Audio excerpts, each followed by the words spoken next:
Bueno, muy buen día para todos. Espero se encuentren muy bien. En esta ocasión les vengo a hablar acerca de los deportes no convencionales. Este ejercicio se realiza de manera complementaria al espacio de taller de deportes no convencionales, en concordancia con el docente de clase, el profesor Omar Arnulfo Moreno y mi persona. ¿Qué son los deportes no convencionales? Los deportes no convencionales se conocen como aquellas prácticas lúdico-deportivas que se alejan de los deportes tradicionales o populares, bien sea el fútbol, el baloncesto o el voleibol. Suelen ser menos conocidos, tienen reglas distintas y dinámicas diferentes a los deportes comunes. En la educación física y el deporte pueden ser utilizados como una excelente alternativa, ya que fomentan el trabajo en equipo, la inclusión y el juego más allá de la competencia. Las características de los deportes no convencionales. No suelen formar parte de los programas oficiales de competencia, por lo tanto se prioriza el juego, la diversión y la participación por encima del rendimiento o los resultados. Promueven la creatividad, la cooperación y la inclusión. Al no estar sujetos a estructuras rígidas, estimulan la imaginación, el trabajo en equipo y el respeto por las diversidades de habilidades, creando así ambientes donde cada persona pueda aportar desde sus propias capacidades. En muchos casos no se requiere equipos costosos ni instalaciones especializados para la práctica. Se enfatiza la participación más allá de la competencia. Dentro del espacio de taller de deportes no convencionales, a lo largo del semestre, se vio deportes como el senderismo, la orientación deportiva, el ciclomontañismo, el campismo, los bolos, escalada, el canotaje, el tejo o el turmeque y el paintball. En el espacio es el senderismo. El senderismo es una actividad deportiva y recreativa que consiste en recorrer a pie rutas establecidas en entornos naturales y se caracteriza por su bajo impacto ambiental y su asequibilidad para personas de diferentes edades y niveles de condición física. La historia del senderismo tiene sus orígenes en la antigüedad, cuando los desplazamientos a pie eran la principal forma de transportarse o la forma de transporte humano. Sin embargo, como actividad recreativa y deportiva comenzó a desarrollarse en el siglo XIX en Europa, especialmente en los Alpes suizos y franceses. La creación de clubes de excursionismo en el siglo XX promovió su práctica organizada. En la actualidad, es una de las actividades al aire libre más populares del mundo. La práctica del senderismo se lleva a cabo en rutas señalizadas, conocidas como senderos, que pueden ser de diferentes niveles de dificultad.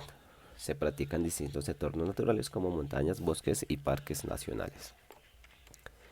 Dentro de los beneficios del senderismo encontramos a nivel físico que mejora la resistencia cardiovascular, fortalece los músculos y las articulaciones. A nivel mental reduce el estrés, mejora el estado de ánimo y fomenta la conexión con la naturaleza. A nivel social permite la interacción con otras personas y promueve el trabajo en equipo. A nivel ecológico fomenta el respeto por el medio ambiente y la conservación de los ecosistemas. Los riesgos del senderismo: puede uno presentar lesiones musculares, articulares o fracturas, ampollas, dolores en las rodillas. Esto depende también la condición física, el estado de salud de la persona. Los lugares de senderismo en el mundo más conocidos está el Camino de Santiago de Compostela en España, el Sendero Inca Machu Picchu en Perú, la Torre Paine, el Parque Yellowstone en Estados Unidos, Mont Blanc en Francia, entre otros. A nivel local o a nivel nacional, en la ciudad de Bogotá, encontramos la Quebrada de la Vieja, los cerros de Monserrate y Guadalupe, el Parque Natural de Chingaza, el Humedal de la Conajera, entre otros. Clasificación de los senderos. Los senderos se pueden clasificar en tipo A, que son 10 kilómetros, tipo B, de 10 a 15 kilómetros, tipo C, de 15 a 20 kilómetros, tipo D, de 20 a 25 kilómetros y tipo E, de 25 a 30 kilómetros. Dentro de los protocolos de seguridad es importante el uso de calzado adecuado, con buen agarre, llevar buena hidratación, uso de protector solar y gorra, ir en grupo y no separarse en la ruta establecida, y respetar las indicaciones de los guías y las autoridades ambientales. Evitar llevar residuos contaminantes y respetar la flora y fauna del lugar. Dentro de la actividad realizada por parte del equipo o del grupo de taller no convencionales, el lugar de encuentro fue en el Parque Nacional. Se tenía prevista una distancia de 3 kilómetros de ida y de vuelta, para un total de 4 horas aproximadamente, y un nivel de dificultad fue moderado. En este caso, se hicieron las siguientes actividades. El punto de encuentro fue en el monumento Rafael Uribe. Se tuvo una vista a la casa de Quinta de Bolívar. Se hizo una visita cartográfica al mapa de Colombia. Se visitó la Universidad Pedagógica Nacional, en este caso la sede del Parque Nacional, la visita a la Quebrada de la Vieja, y se hizo un recorrido por esta zona, conociendo la fauna, la flora o la diversidad, en este caso de aves, de árboles, en esta zona. Al final se hizo una experiencia, una retroalimentación grupal y conclusiones acerca de la experiencia vivida en el senderismo y las actividades realizadas. Orientación deportiva. La orientación deportiva, o simplemente orientación, es un deporte que combina habilidades físicas y mentales, donde los participantes deben encontrar una serie de puntos marcados en un mapa, llamados balizas, en el menor tiempo posible, utilizando únicamente un mapa especializado y una brújula.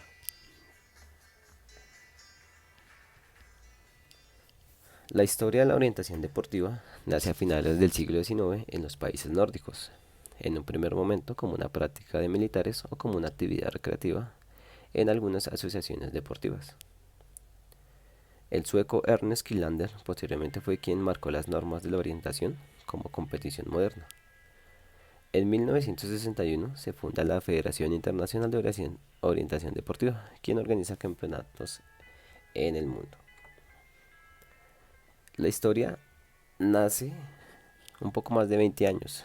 La historia de la orientación deportiva en Colombia podríamos afirmar que data desde el año 1994, cuando el presidente del Comité Olímpico Colombiano, Carlos Ariel García Ardila, conoce al señor Livio Guidolin, presidente de la Federación Italiana de Orientación, y quien suministra a Carlos Ariel información sobre la orientación, así como el material didáctico de iniciación.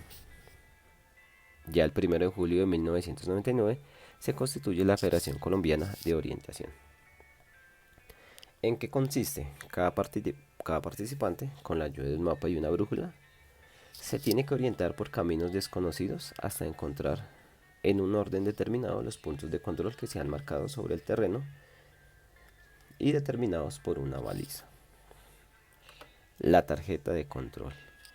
En el inicio de las carreras de orientación se utiliza la tarjeta de control. Se trataba de una tarjeta de control de cartulina mediante unas marcadoras situadas en las balizas, con diferentes formas, permitían verificar el paso por los diferentes puntos de control. La baliza.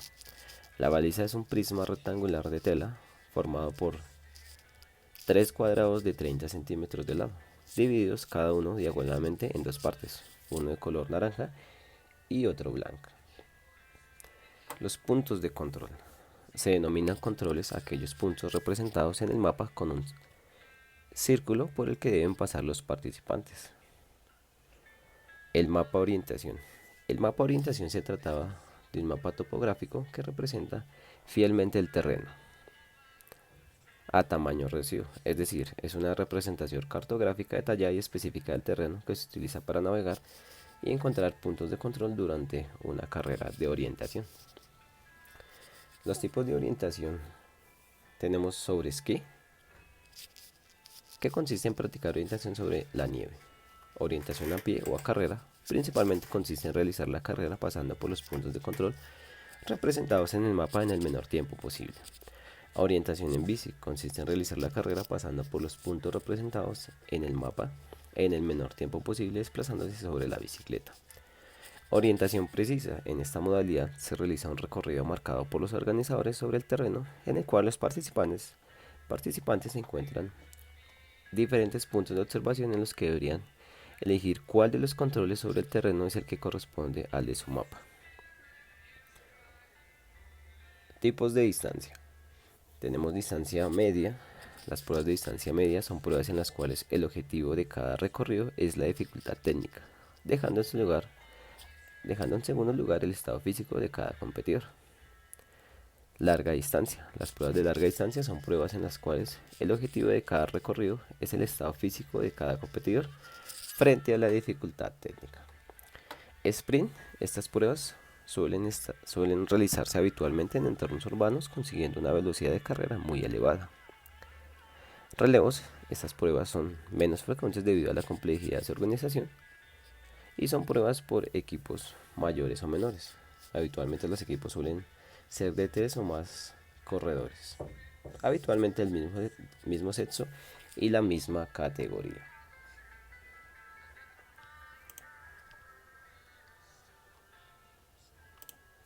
Dentro de las actividades realizadas en el espacio, en primer momento fue el lugar de encuentro en el Parque Simón Bolívar, con una extensión de 113 hectáreas, una extensión de lago de 11 hectáreas, red de caminos de 16 kilómetros, unidad de servicio, 6 cafeterías y baños.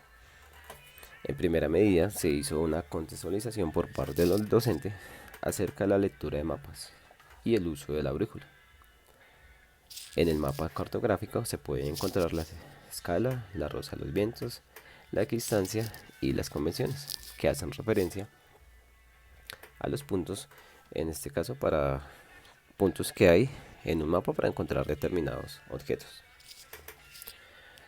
Las actividades en grupo se conformaron grupos de 3 o 4 personas, los cuales consistían en buscar las balizas en el menor tiempo posible. Las balizas estaban distribuidas a lo largo del parque en distintas ubicaciones y cada grupo debería encontrarlas en el menor tiempo posible y así tomarse una foto. Para ello se usaba una tarjeta de control donde se dibujaban lo que había en las balizas, que eran distintas figuras como lunas, como soles, etc.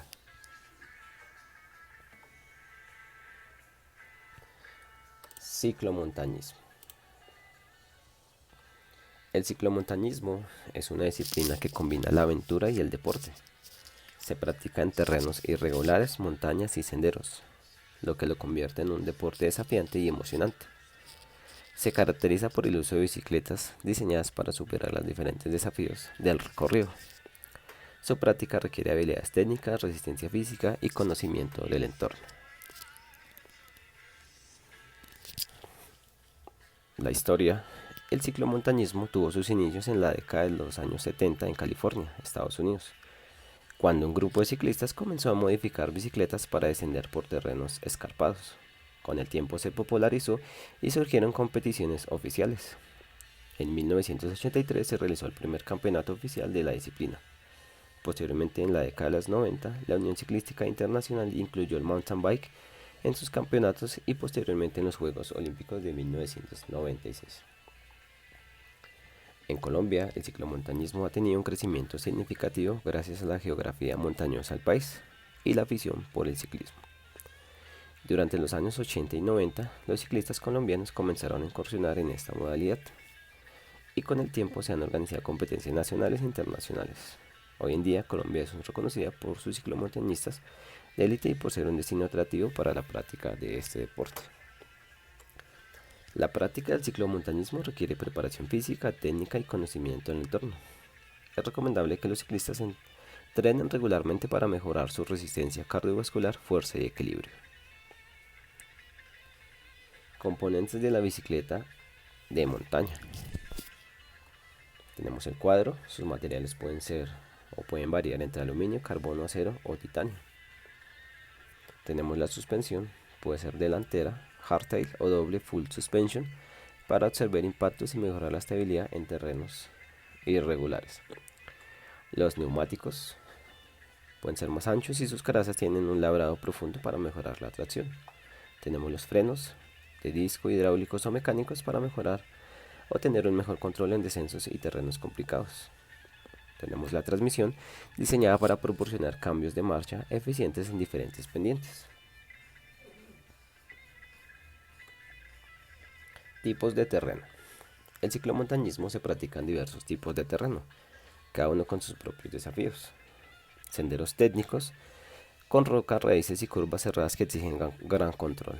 Caminos de tierra, ideales para principiantes por su menor dificultad. Tenemos descensos pronunciados, los cuales requieren una buena técnica de frenado y control de la bicicleta. Dentro de los beneficios del ciclomontañismo encontramos que mejora la resistencia cardiovascular, la fuerza muscular, favorece la coordinación y el equilibrio. A nivel psicológico reduce el estrés y la ansiedad, ayuda a mantener una condición física. A nivel social fomenta la socialización, el trabajo en equipo y contribuye y fomenta el respeto por la naturaleza. Riesgos o perjuicios del ciclomontañismo. Pueden existir riesgos de caídas y fracturas, lesiones musculares, fatiga extrema, golpes en la cabeza, exposición a cambios climáticos, entre otros. Los protocolos de seguridad para esta práctica. El casco certificado es una protección esencial contra golpes y caídas. Los guantes para mejorar el agarre y protege las manos en caso de caída. Unas gafas de protección resguardan los ojos del polvo, los insectos y las ramas. Las rodilleras y las coderas protegen las articulaciones. Ropa adecuada, transpirable y resistente para evitar roces y heridas. Y calzado específico, como unas buenas zapatillas o con buen agarre del pedaleo para que sea eficiente. Dentro de las actividades realizadas en el espacio para la práctica de ciclomontañismo, el lugar de encuentro fue en el Parque Nacional. Inicialmente se hizo una contextualización del ciclomontañismo, la historia, los componentes de la bicicleta, tipos de MBT, los tipos de terreno, el equipo y entrenamiento y seguridad. Las actividades que se realizaron en grupo fueron calentamiento para iniciar y movilidad articular. Se realizó un circuito en obstáculos, put down, un recorrido por niveles, descensos y ascensos, que se tomaba el tiempo, carreras de relevos, entre otras actividades, como las que se muestran en la foto. Al final se habló de la experiencia del ciclomontañismo, se hizo una retroalimentación grupal y las respectivas conclusiones.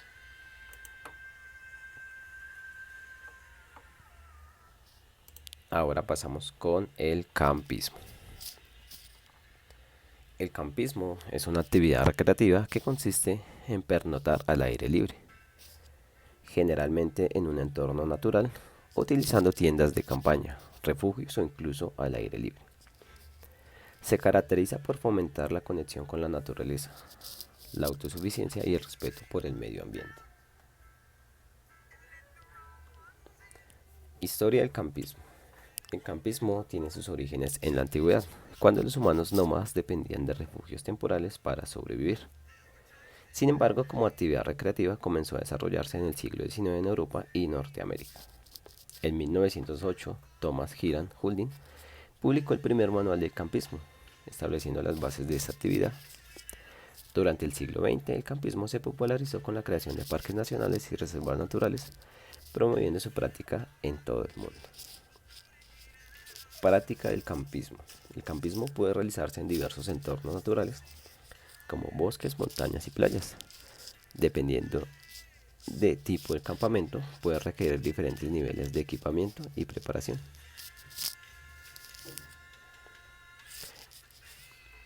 Entre los estilos del campismo se destacan el campismo tradicional, uso de tiendas de campaña y fogatas. Campismo de supervivencia, enfatiza la autosuficiencia y habilidades de supervivencia. Campismo en vehículo, overlanding, uso de automóviles adaptados para acampar. Y el ya conocido glamping, que es una versión lujosa con comodidades modernas. Beneficios del campismo. A nivel físico, mejora la resistencia, fortalece el sistema inmunológico y reduce el estrés.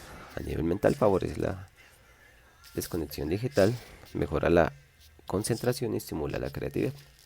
A nivel social, promueve la convivencia, el trabajo en equipo y desarrolla habilidades cooperativas.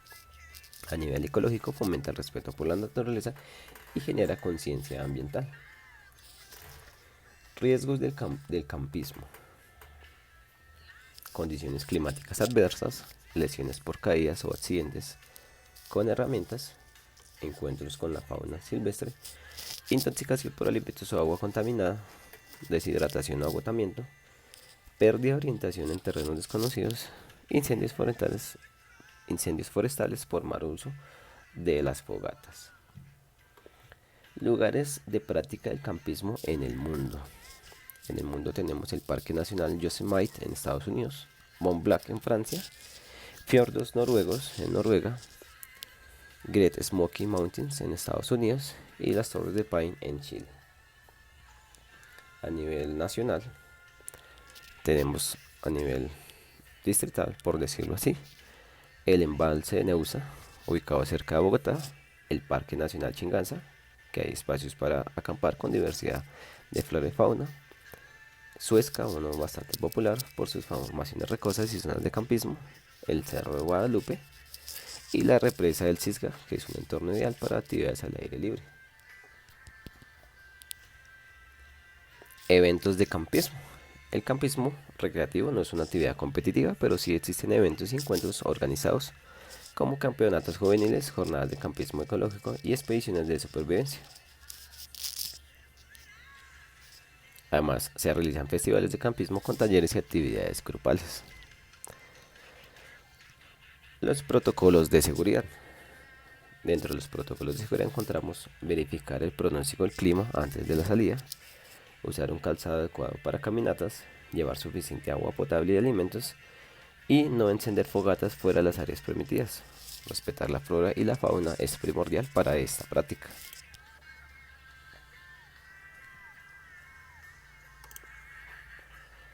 Ya dentro de las actividades realizadas para el espacio de taller de deportes no convencionales en campismo, el lugar de encuentro fue en el Parque Simón Bolívar, en el Embarcadero. En primera medida se hizo una contextualización al campismo, la historia, el armado de las carpas, tipo de carpas, materiales y uso, cómo se instalaban las carpas y qué había en su interior, los sleeping, la cocina, los mosquiteros, entre otros accesorios. Se habló acerca de las carpas, dependiendo del clima, si es frío o caliente. Se hizo una pequeña introducción a los nudos con el fin de darle seguridad a la carpa, ¿cierto? Se habló acerca de los precios, el uso adecuado en el interior de la carpa, entre otros. Más adelante, las actividades en grupo se conformaron, se hizo una conformación de equipos según el color de un plato.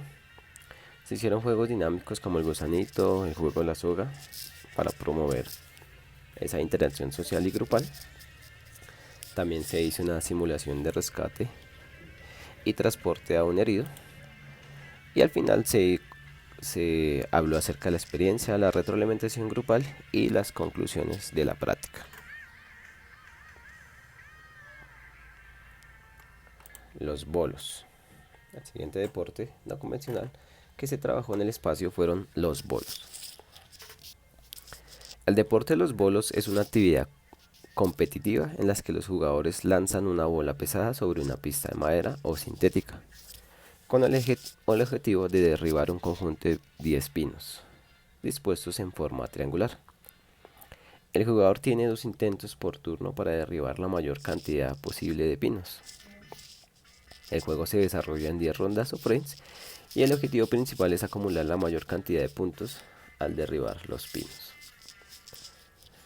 Los bolos se juega tanto de forma recreativa como profesional y existen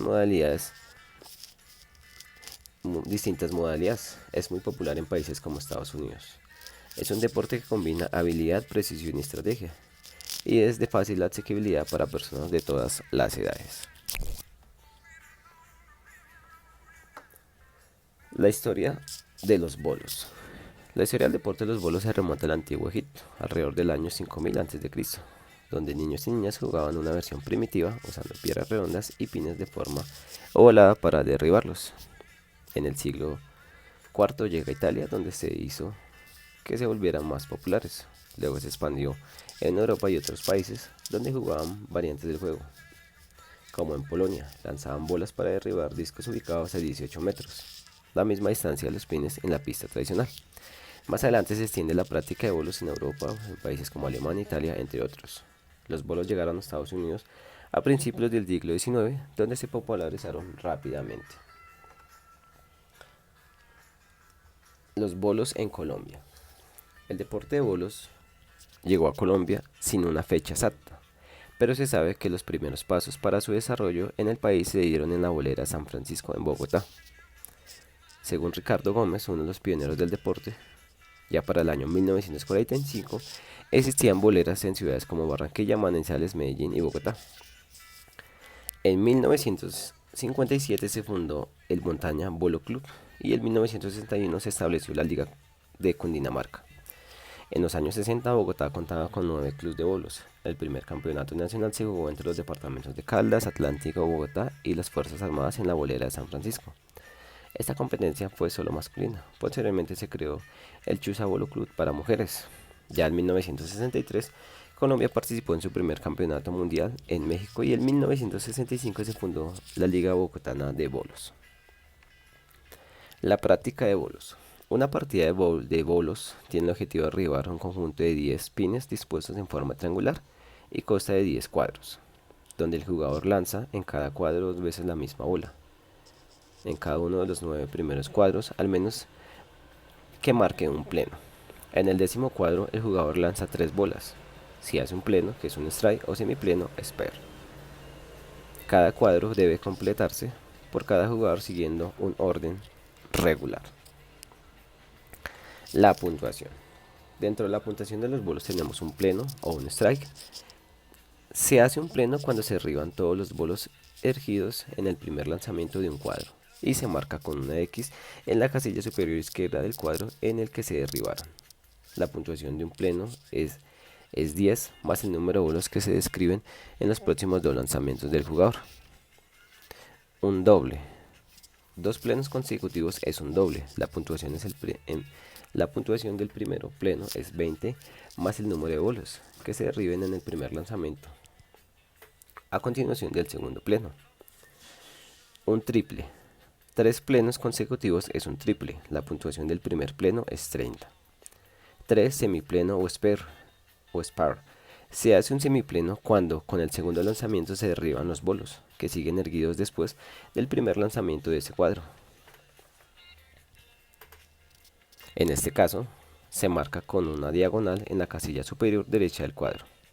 La puntuación de un semipleno es 10 más el número de bolos que se derriben en el siguiente lanzamiento del jugador.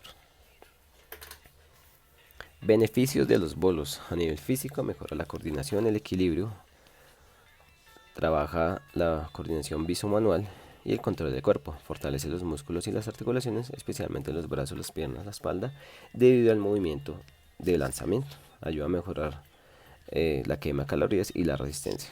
A nivel mental desarrolla la concentración, el enfoque y la precisión para calcular el ángulo, la velocidad y la fuerza de lanzamiento. Reduce el estrés y la ansiedad. Es un deporte recreativo que ayuda a despejar la mente, mejora la toma de decisiones y las estrategias. A nivel social fomenta la socialización y el trabajo en equipo. Es una actividad ideal para jugar con amigos, con la familia o compañeros del trabajo. Lugares para practicar bolos en Bogotá, Colombia. Para practicar bolos a nivel nacional, tenemos a nivel internacional, la bolera internacional de Isawa en Japón, que es una de las boleras más grandes del mundo, que contiene 116 pistas. La bolera de Cuadernillos en Madrid, que es una bastante famosa por sus campeonatos. Tenemos el Garden Bowl en Detroit, en Estados Unidos, Edus Strike en Manhattan. Estas categorizadas como una de las mejores boleras a nivel internacional. A nivel local encontramos la bolera de Compensar en la avenida 68, el All Star Bowling en la calle 90, la bolera en Usaquén. Tenemos el Jungle Park Bolera Floresta, una de las bastantes conocidas, City Bowling en Bogotá, Ice Bowling y Canhat Bowling en Los Mártires. Eventos de bolos. Algunos tipos de torneos comunes incluyen torneos individuales, torneos de dobles, eventos por equipos y competiciones juveniles. La Liga Profesional de Boliche en Estados Unidos es quizás la más famosa en el mundo, fundada en 1958 por Eddie Elias, un abogado y promotor deportivo. Ha sido un lugar de muchos de los mejores jugadores de la historia. Algunos eventos de bolos internacionales, algunos eventos de bolos internacionales también incluyen el Campeonato Mundial de Bowling, la Liga Mundial de Boliche y la Copa Mundial de Bolos. Protocolos de seguridad. Dentro de los protocolos de seguridad encontramos el uso del calzado adecuado, usar los zapatos suministrados por la bolera para el cuidado del piso y evitar algún golpe, revisar la pista antes de eso para asegurarse que no haya objetos extraños o daños que se puedan causar algún tipo de accidente. El uso de las bolas adecuadas. Los jugadores deben elegir las bolas que sean del peso adecuado para su fuerza y capacidad. También existen unas normas de comportamiento en la bolera. Se debe respetar las normas de comportamiento en la bolera, como esperar su turno, no interrumpir a otros jugadores durante su lanzamiento y no estar en la pista durante el lanzamiento de los otros.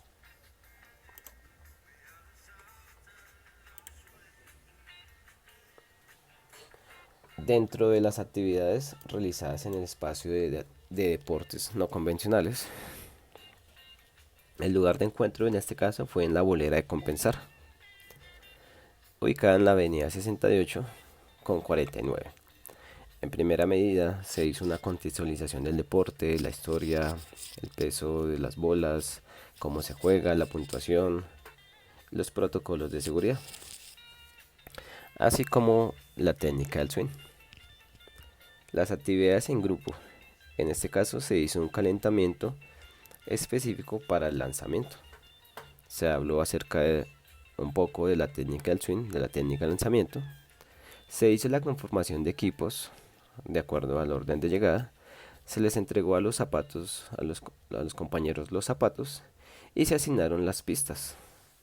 Posteriormente se hizo la práctica de bolos. Al final se habló de la experiencia. Se hizo una retroalimentación de la práctica y se realizaron las respectivas conclusiones. Otro deporte no convencional que se vio a lo largo del espacio fue la escalada. La escalada es una disciplina deportiva que consiste en ascender por superficies verticales, naturales o artificiales, utilizando la fuerza física, la técnica y el equipo adecuado. Es una actividad que combina el ejercicio físico, el contacto con la naturaleza y la superación personal. El objetivo es lograr la máxima dificultad de los movimientos y minimizar el riesgo a través de las rutas prearmadas con seguros fijos. Existen tres modalidades de escalada deportiva: de competición, dificultad, bloque y velocidad, cada uno con sus particularidades y retos, lo que convierte esta práctica en una experiencia versátil. La escalada deportiva busca la máxima dificultad de movimientos porque requiere por parte del escalador una intensa preparación previa. La historia de la escalada nace como una necesidad humana de exploración y supervivencia en entornos montañosos. Desde siempre el ser humano ha sentido la necesidad de subir, ya sea por curiosidad para descubrir qué había en lo alto o por razones estratégicas al construir viviendas en lugares elevados como defensa a frentes posibles ataques o simplemente para buscar alimento. Sin embargo, como actividad deportiva comenzó a desarrollarse a finales del siglo XIX en Europa, especialmente en los Alpes. El primer hito en la historia de la escalada, el primer ascenso que se considera escalada como tal, ocurrió en el año 1786 con el ascenso de Packard al Mont Blanc Benedict. Quería conocer la altura del pico y ofreció una recompensa a quien encontrara un camino para subirlo. El ascenso de Packard fue el primero de muchos de este deporte. Escalada en Colombia. En Colombia y en general en América Latina, la escalada comenzó a ganar popularidad en la segunda mitad del siglo XX, especialmente en países con grandes cordilleras como Chile, Argentina, México y Colombia. En Colombia la escalada se empezó a practicar de forma organizada desde el año 70, con un crecimiento importante entre los 80 y 90 impulsado por montañistas y deportistas locales que exploraron zonas como Suezca, la Mojarra Santander, Machita y el Parque Nacional o Natural El Cocuy. En este caso, Suezca en particular se le consolida como la cuna de la escalada a nivel Colombia o a nivel nacional, con sus paredes de arenisas que atraen tanto a principiantes como a escaladores experimentados. Las modalidades. La escalada deportiva se compite en tres modalidades. Las competiciones nacionales. Bajo el amparo actual, el reglamento incluye las siguientes disciplinas individualmente o en combinación. Dentro de las modalidades encontramos la dificultad. Los deportistas se clasifican en función de su progresión en una o dos rutas. Es una competencia de altura dentro del marco de un tiempo determinado. El objetivo es completar la ruta sin caerse, usando técnicas precisas y una planificación eficiente. Otra modalidad tenemos el bloque o el boulder. Los participantes escalan sin cuerdas, rutas fijas y cortas, utilizando colchoneta de seguridad. Se clasifica por el número de rutas que logran completar en un tiempo determinado. Escalada o tipo de modalidad velocidad.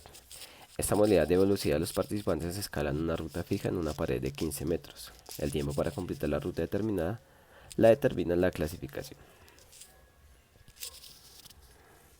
Además de estas modalidades, también se pueden dar las que se practican al aire libre y que requieren un mayor grado de dificultad, que pueden ser, por ejemplo, la escalada tradicional.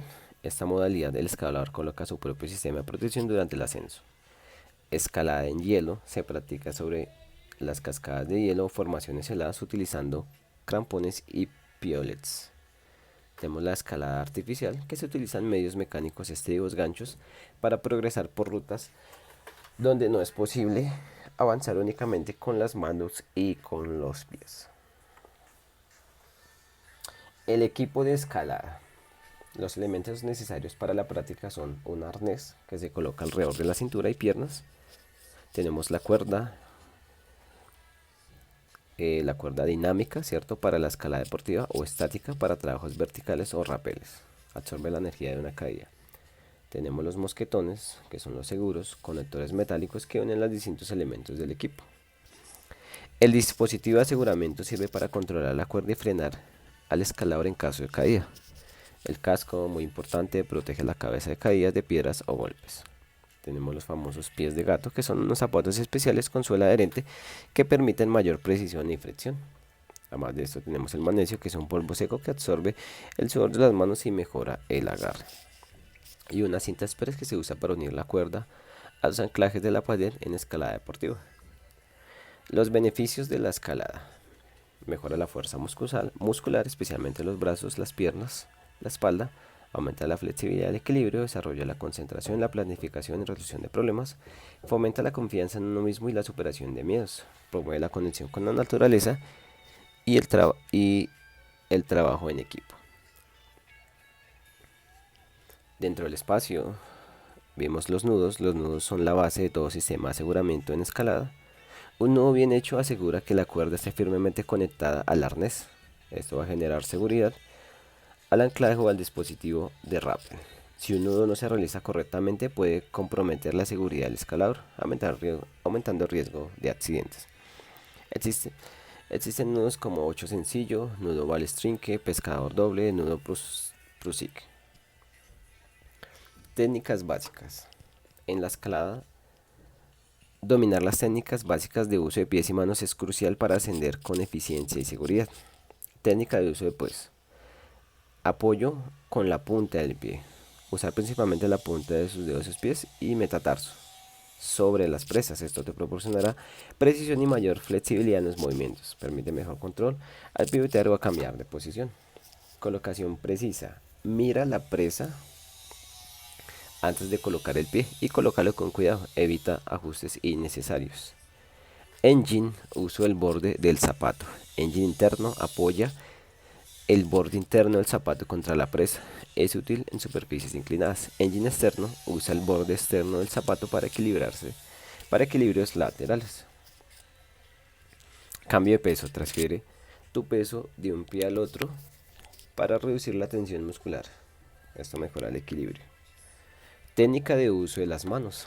Agarres básicos. Agarre de pinza, usa el pulgar y los dedos para sujetar las presas pequeñas. Agarre en jarra.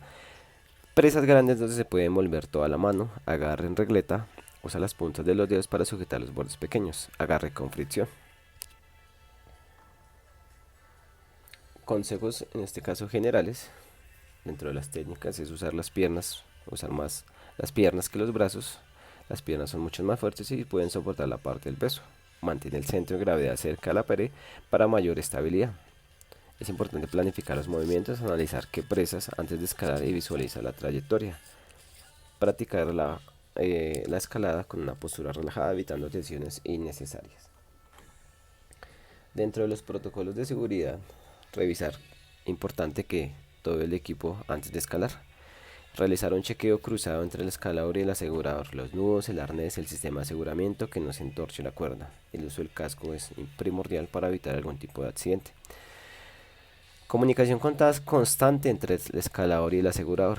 Comandos clave como escalando, iniciar, subir, listo. Es importante la comunicación. Para el boulders, para el muro, siempre debe ir en pareja. Una persona lo debe estar cuidando y respaldando. Y muy importante respetar las normas de seguridad en los sitios de escalada. No sentarse en las colchonetas o estar cerca del boulder.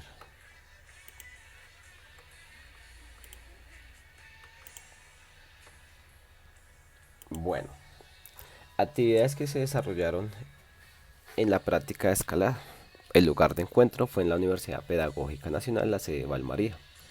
En primera medida se hizo una contextualización teórica de la escalada, la historia del equipo, los protocolos de seguridad, los mosquetones, el peso, la técnica de la escalada, nudos, arnés, sistemas de aseguramiento, presas, etc. Las actividades en grupo: se realizó una actividad de nudos por parejas, juego de la cuerda o soga, escalada del muro bajo, en este caso es el boulder, y la escalada del muro alto. Al final se hizo una experiencia, una retroalimentación grupal y las respectivas conclusiones.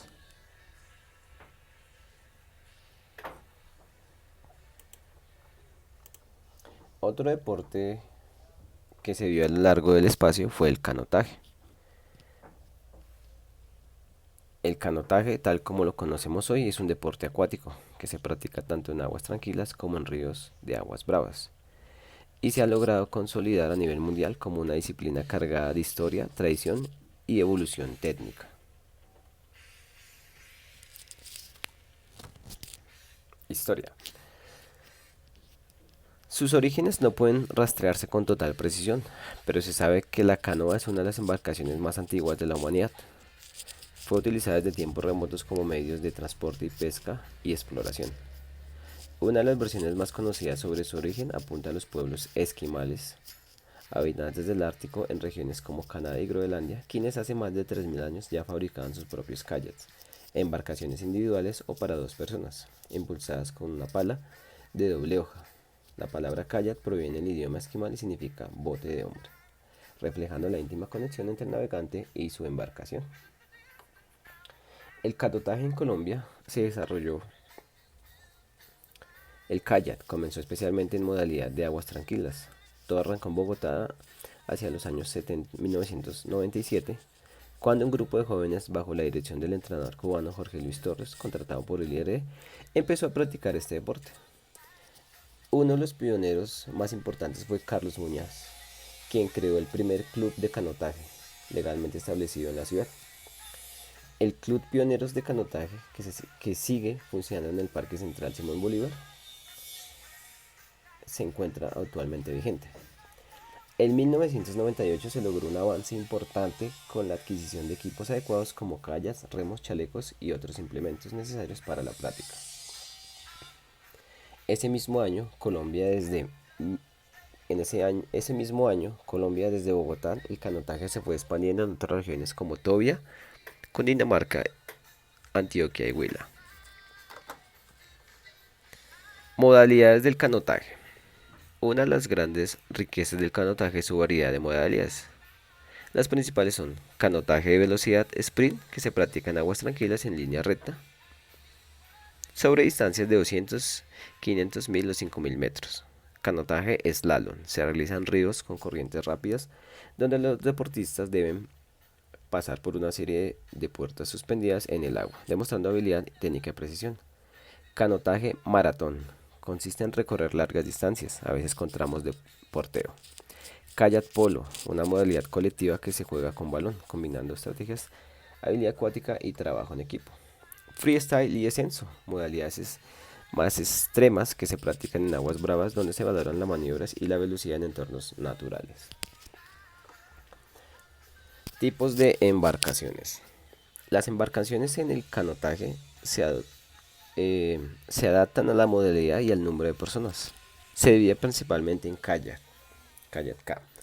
El deportista se sienta con las piernas extendidas y rema con una pala de 2 hojas. Existen versiones individuales K1, dobles K2.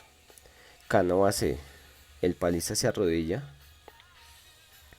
sobre una pierna y rema con una pala de una sola hoja. Al igual que el kayak, hay versiones para 1, 2 o 4 personas, C1, C2 y C4. Estas embarcaciones han evolucionado desde modelos de madera hasta modernas estructuras de fibra de vidrio y carbono, optimizadas para ser más ligeras, veloces y resistentes. Equipamiento.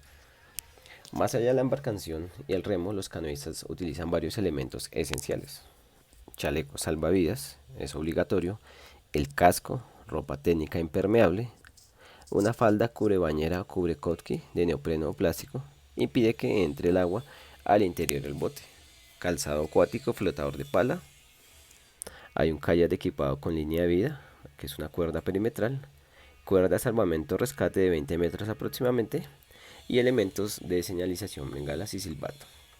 El uso correcto del equipamiento no solo mejora el rendimiento, sino que es la clave para prevenir accidentes.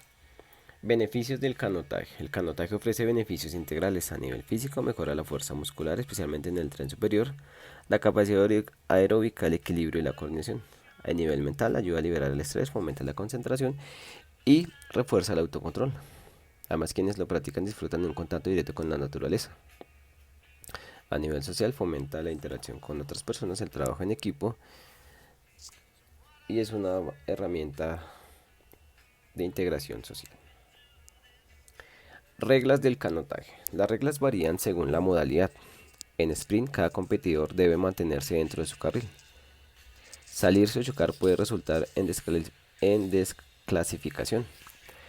En slalom, tocar una puerta suma penalizaciones de tiempo, mientras que saltarse una puerta puede desclasificar al participante. En todas las modalidades es vital respetar las normas de salida, llegada y comportamiento deportivo. Además del uso de equipo de seguridad es obligatorio. Estas reglas buscan garantizar tanto la justicia de la competencia como la seguridad de los atletas. Dentro de los protocolos de seguridad, importante seguir las zonas señalizadas, no beber ni consumir sustancias, respetar el peso indicado, ir acompañado de monitores, y el obligatorio es el uso del chaleco salvavidas. Dentro de las actividades realizadas en el espacio de taller de deportes no convencionales para la práctica de canotaje, el lugar de encuentro fue en el embarcadero del Parque Simón Bolívar. En primera medida se hizo una contextualización del canotaje, la historia, las modalidades. Más adelante se explicó acerca de la técnica del remo, tanto la derecha y la izquierda. Se habló acerca de las características de la pala de acuerdo a la estatura. Se elegía una pala de acuerdo a la estatura de la persona, llevando la mano derecha hacia adelante. Se explicó acerca de la angulación de los codos de las manos para el uso de la pala. Se habló acerca de la dirección de los nudillos. Las palas van en un sentido contrario para mejorar lo que es el impulso, lo que es la biomecánica en el movimiento. Se explicó acerca de la respectiva alineación de los nudillos con la pala. También se habló acerca de la técnica de subida al kayak, K1 y K2. Las actividades en grupo que se realizaron el día. En primera medida se hizo una actividad de calentamiento y movilidad para la cintura escapular, ya que se iban a utilizar de manera regular. Se conformó parejas y se les habló o se les dio las recomendaciones pertinentes para para la subida al callo. En primera medida se hizo un ejercicio de remar por la orilla del lago como fase de adaptación. Remar, en segunda medida, remar hasta la boya o punto de referencia. Se hizo más adelante una competición por equipos y sprint. Y al final se habló de la experiencia, se hizo una retroalimentación grupal y sus respectivas conclusiones. Otro deporte que se realizó en el espacio fue el tourniquet, o conocido como el tejo. El tejo es un juego tradicional colombiano, a menudo considerado un deporte, en que consiste en lanzar un disco metálico hacia un objeto llamado bocín, dentro de una cancha de arcilla. El objetivo principal es acertar el bocín, detonar las mechas o acercarse lo más posible al bocín para acumular puntos. La historia. El tejo, también conocido como turmeque, tiene sus raíces en las comunidades muiscas chipchas del altiplano cundiboyacense, especialmente en el municipio de Turmeque, en Boyacá. Este deporte ha sido practicado por más de 500 años por los habitantes de la región, quienes se reunían para comercializar productos, realizar trueques, llevar a cabo rituales sagrados, conquistar el amor de la mujer amada, organizar eventos deportivos o simplemente divertirse. Con la llegada de los españoles, el juego evolucionó. El disco de oro fue reemplazado por piedras y posteriormente por hierro de metal llamado tejo, introduciendo sobre pólvora llamados mechas, que explotan al ser impactados, añadiendo emoción al juego. En el año 2000, el Congreso de la República de Colombia declaró al tejo como deporte nacional mediante la Ley 613, reconociéndolo oficialmente en el Ministerio del Deporte y el Comité Olímpico Colombiano. En el 2019 se implementó la Ley 1947, estableciéndose como un patrimonio cultural e inmaterial de Colombia. Práctica de turneque. El tejo se practica en otros países, siendo el deporte emblemático de Colombia. Su práctica ha sido lenta, pero gracias a la comunidad colombiana en el exterior ha aumentado jugándose en varias asociaciones, festivales y como práctica recreativa. Sin embargo, no es muy común debido a temas de espacio y materiales específicos como los tejos metálicos, mechas y arcilla, donde no cuentan o no se permite su actividad por portar implementos como la pólvora. Medidas de la cancha.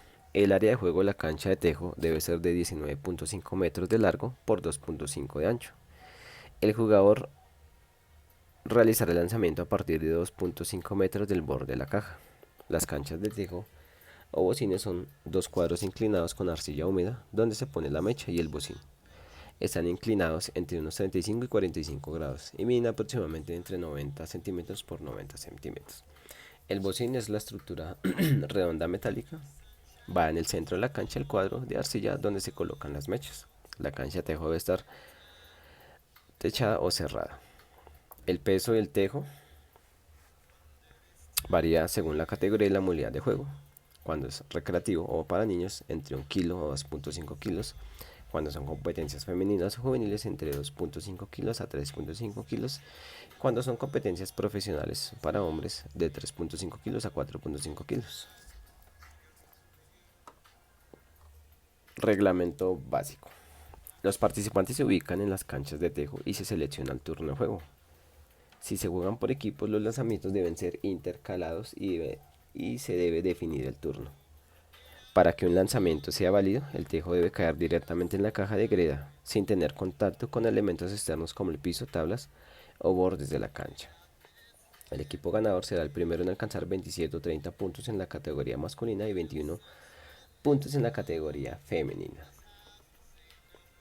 La puntuación. Dentro de la puntuación encontramos la mano. Se otorga un punto al tejo que haya quedado más cerca del bocín al terminar la ronda, siempre y cuando no se haya notado mecha, embocinada o moñona en esa ronda. Tenemos la puntuación mecha. Se otorga 3 puntos al jugador que logre golpear la mecha con el tejo y hacer que ésta explote. Tenemos la embocinada, que se otorgan 6 puntos al jugador que entierre el tejo en el bocín con la base superior hacia el tablero. Y tenemos la moñona, que se otorga 9 puntos al jugador que realice simultáneamente una embocinada y una mecha. Los beneficios de este deporte.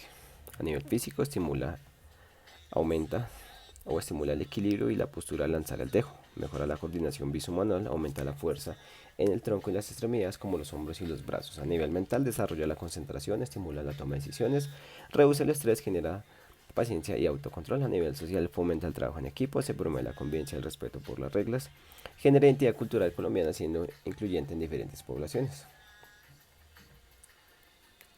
Técnica de lanzamiento. Los pasos claves para realizar un buen lanzamiento en el tejo son el agarre. El tejo se debe sujetar con la mano dominante, generalmente con los dedos índice y medio. La posición. Se recomienda una posición estable con los pies separados y el cuerpo ligeramente inclinado hacia atrás. La preparación. Se realiza un movimiento de balanceo hacia atrás con el brazo dominante llevando el tejo a la altura del hombro. El lanzamiento. Se produce un movimiento de extensión rápida del brazo, transfiriendo la energía al tejo. El movimiento debe ser fluido y preciso, siguiendo la trayectoria deseada. Seguimiento. Después del lanzamiento se debe realizar un seguimiento del movimiento con el brazo manteniendo la estabilidad y el control. Dentro de los protocolos de seguridad, los protocolos de prevención de accidentes del tejo son fundamentales para garantizar la seguridad de los participantes y espectadores. Debido al uso de objetos pesados como el tejo y la pólvora de las mechas, se debe tener en cuenta las medidas, la seguridad del jugador. Utilizar el calzado adecuado para evitar caídas en la cancha. Manipulación de la pólvora. Las mechas deben almacenarse en un lugar seco, lejos de fuentes de calor y humedad. Un riesgo físico. Se pueden generar lesiones por el impacto del tejo o hasta quemaduras por la pólvora. Puede haber lesiones en las manos, articulaciones y brazos si no se siguen las recomendaciones. Riesgos con la manipulación de la pólvora. Puede causar explosiones o accidentes como quemaduras. Riesgos en la organización y supervisión. Puede haber mucha aglomeración de personas debido a una mala organización, pudiendo generar algún tipo de golpe. Por eso hay que seguir las recomendaciones de acuerdo a la práctica. Las actividades. Las actividades para la práctica de tejo desarrolladas en el taller de deportes no convencionales fueron, en primera medida, el lugar de encuentro fue en las canchas de tejo La 74 en el polideportivo. En primera medida se hizo una contextualización acerca del turmeque, la historia, el reglamento, como se mencionó anteriormente, las modalidades de las canchas, las medidas de las canchas, etc. Posteriormente se habló acerca de la técnica de lanzamiento, del agarre del tejo, como se explicó anteriormente, los pesos de los tejos, los tamaños, y se habló acerca de las puntuaciones, las mechas, la mocinada o la moñona. Las actividades más adelante se realizaron en grupo, se hizo una dinámica de calentamiento y movilidad articular para evitar algún tipo de lesión, se conformaron equipos de trabajo y se les entregó los tejos.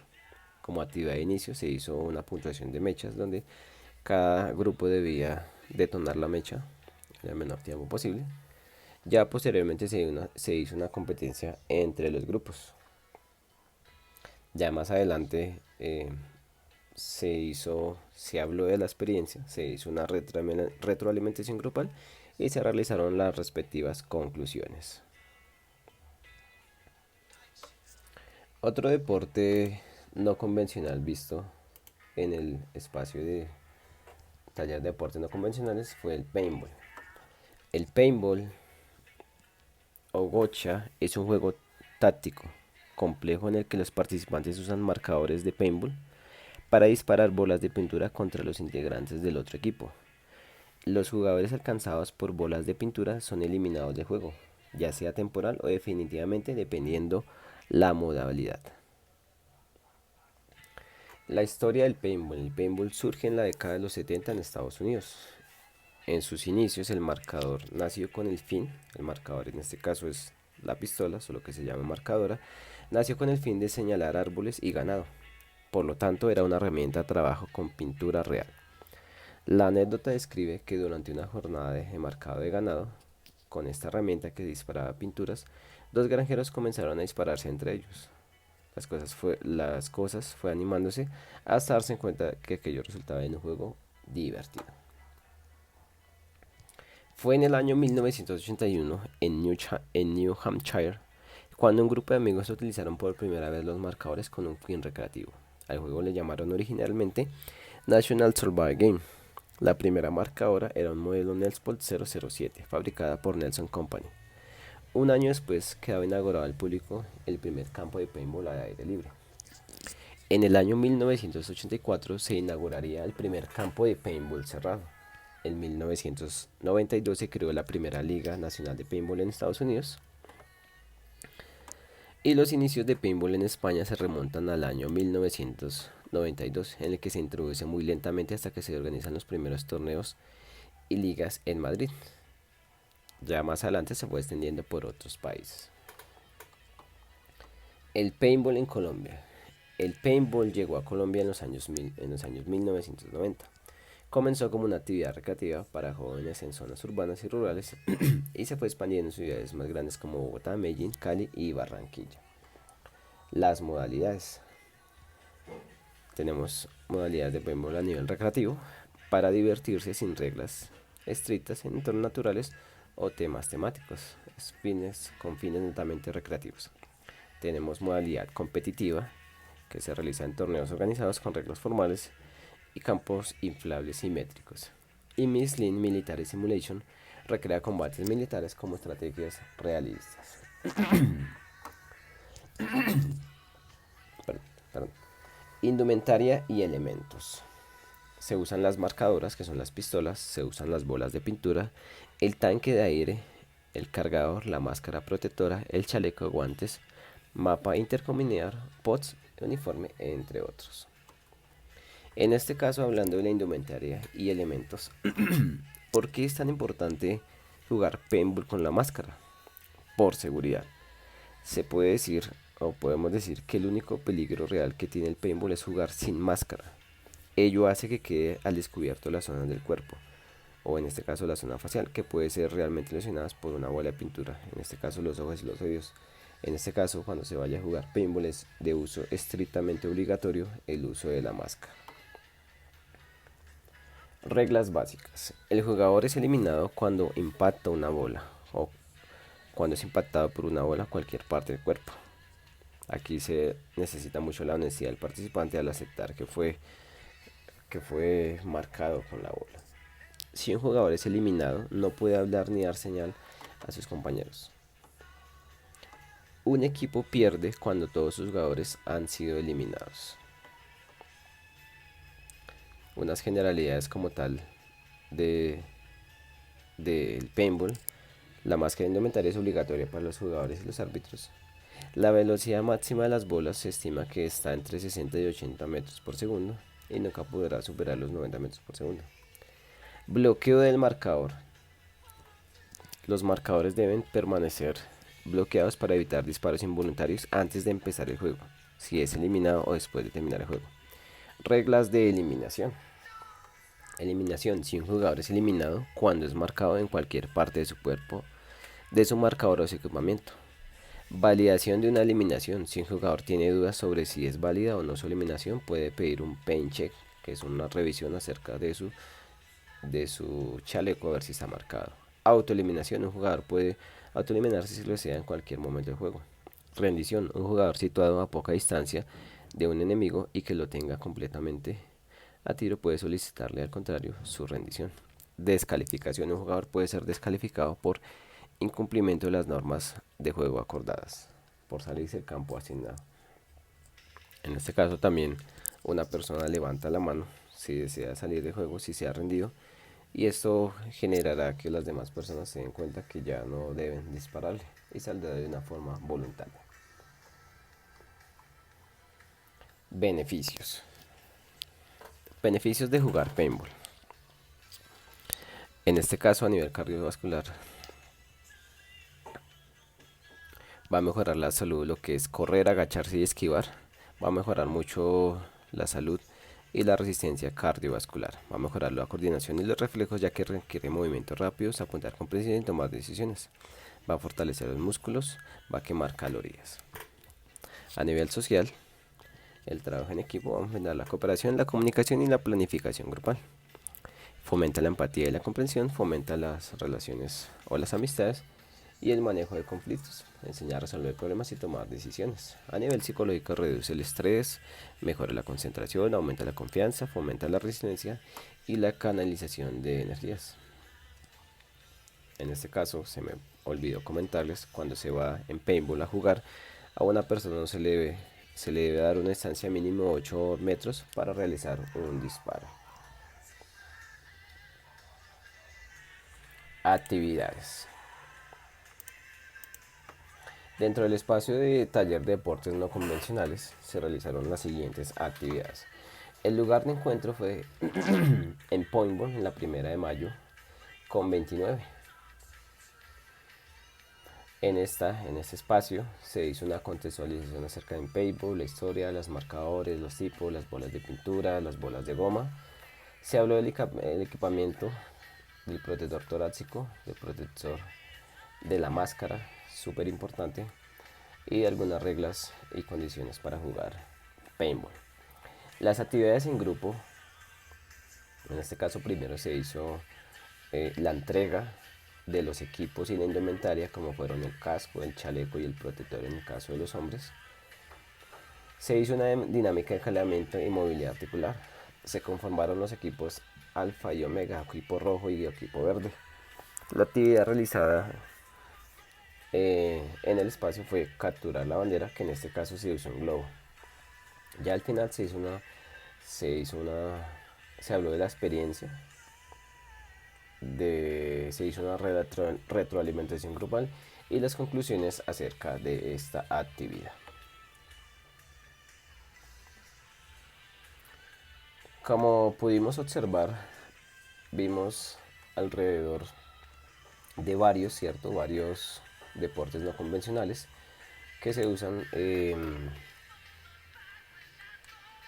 alrededor de cerca de 9 deportes en los cuales se hizo en el espacio de deportes de taller no convencionales. Entonces aquí surge o queda la interrogante de cómo se pueden utilizar estos deportes no convencionales como herramienta pedagógica en las aulas de educación física o la educación. En primera medida, fomenta la inclusión. Al ser poco conocidos, todos los estudiantes parten desde un nivel similar, lo que evita ventajas previas y fomenta la participación activa de todos.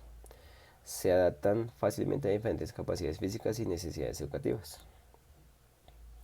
En segundo lugar, tenemos que promover el aprendizaje cooperativo, el cual muchos deportes no convencionales no se centran en la competencia, sino en la colaboración.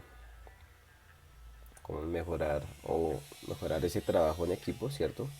Ayudar a desarrollar habilidades sociales como el trabajo en equipo, el respeto y la comunicación y la empatía. En tercer momento tenemos estimular la creatividad y el pensamiento estratégico. Este tipo de deportes suelen tener reglas flexibles, lo que permite que los estudiantes inventen variantes, diseñen sus propios juegos o resuelvan situaciones dentro del juego de forma creativa. Se fomenta el pensamiento crítico al tomar decisiones durante el juego. Permite trabajar contenidos de otras materias. Aquí se pueden integrar distintas materias, ¿cierto?, de la educación, e inclusive se van a generar valores a través de este tipo de actividades. Mejora la motivación y el clima escolar. Al ser nuevos y divertidos, van a romper con la rutina y van a despertar el interés del alumnado. Aquí disminuyen la presión por ganar o ser el mejor, lo que mejora la autoestima y la relación entre compañeros. Ya en el caso final, más adelante tenemos la conciencia y la educación ambiental. En este caso, muchos deportes no convencionales como la escalada, ¿cierto?, el kayak, el senderismo, se practican en entornos naturales como montañas y ríos. Entonces esto va a generar una conciencia ambiental en los participantes, que tienden a desarrollar un mayor respeto por el entorno al no botar basura, al cuidar los espacios naturales y generar un ambiente ambiental positivo, fomentando el turismo sostenible y la valoración del entorno natural. Promueve también estilos de vida saludables. Ciertos deportes suelen alejarse del consumo excesivo y promover el contacto humano con el planeta. Entonces esto va a generar que se genere mejor conciencia ambiental y una educación ambiental clave para el desarrollo integral de los educandos. Ya de antemano les doy muchas gracias. Eh, Esta fue la presentación de los deportes no convencionales, los que vimos a lo largo del semestre: el senderismo, la orientación deportiva, el ciclomontañismo, el campismo, los bolos, la escalada, el canotaje, el tejo y el paintball. Aquí referencio a la bibliografía. La bibliografía fue tomada gracias a los aportes de los compañeros, a los documentos que enviaron en el grupo, y muchas gracias por ver el video. Nos vemos en una próxima ocasión.